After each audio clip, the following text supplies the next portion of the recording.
Assalamualaikum warahmatullahi wabarakatuh. Perkenalkan, nama saya Ivan Ahmad Rustiansyah dari kelas 11 Multimedia 2. Saya nomor absen 18. Di sini saya akan menjelaskan tentang dinamika demokrasi Pancasila di Indonesia. Indonesia adalah negara demokrasi. Hal ini terbukti bahwa sejak pada tahun 1945 Indonesia sudah menggunakan sistem demokrasi.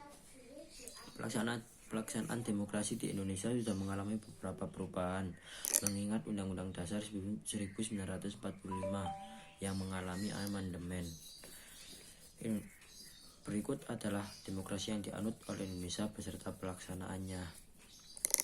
Pertama, periode 1945 sampai 1959.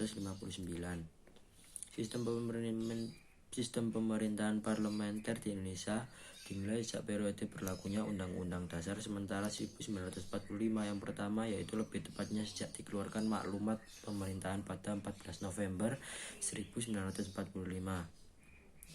Demokrasi parlementer yaitu di mana parlemen memiliki peranan sangat penting dalam pemerintahan. Dalam periode ini terdapat tiga pembagian periode, yaitu periode UUD 1945, 2 periode Konstitusi Republik Indonesia Serikat, dan juga periode UUD 1950.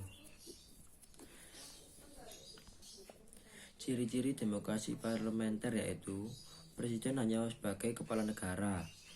2 badan legislatif atau parlemen adalah salah satunya badan yang anggotanya dipilih langsung oleh rakyat melalui pemilu. 3 badan eksekutif bertanggung jawab kepada legislatif. Lalu pada periode 1959 sampai 1965, pada periode ini menganut demokrasi terpimpin yang dimulai pada tanggal 5 Juli 1959. Ciri-ciri demokrasi terpimpin diantaranya 1. Kepala negara dan kepala pemerintah yaitu seorang presiden. 2. Presiden tidak dapat membubarkan parlemen. 3. Presiden tidak berada di bawah pengawasan langsung parlemen. 4.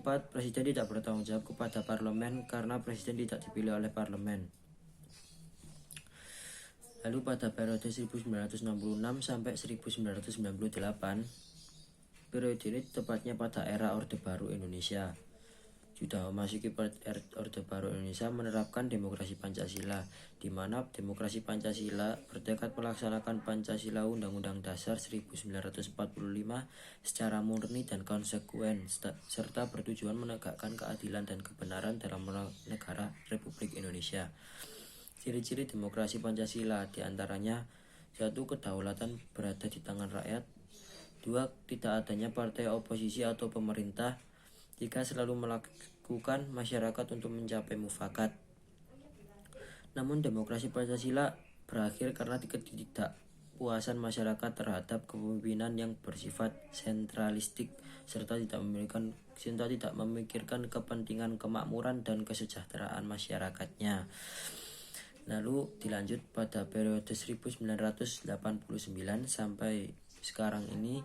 Pada periode ini, atau lebih tepatnya era reformasi, Indonesia menerapkan sistem demokrasi. Sistem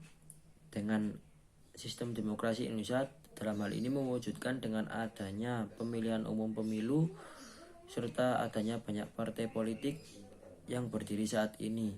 Ciri-ciri demokrasi saat ini yaitu tidak memaksakan kehendak orang lain, adanya kebebasan mendirikan partai politik. 3. Diperkuatnya HAM atau hak asasi manusia.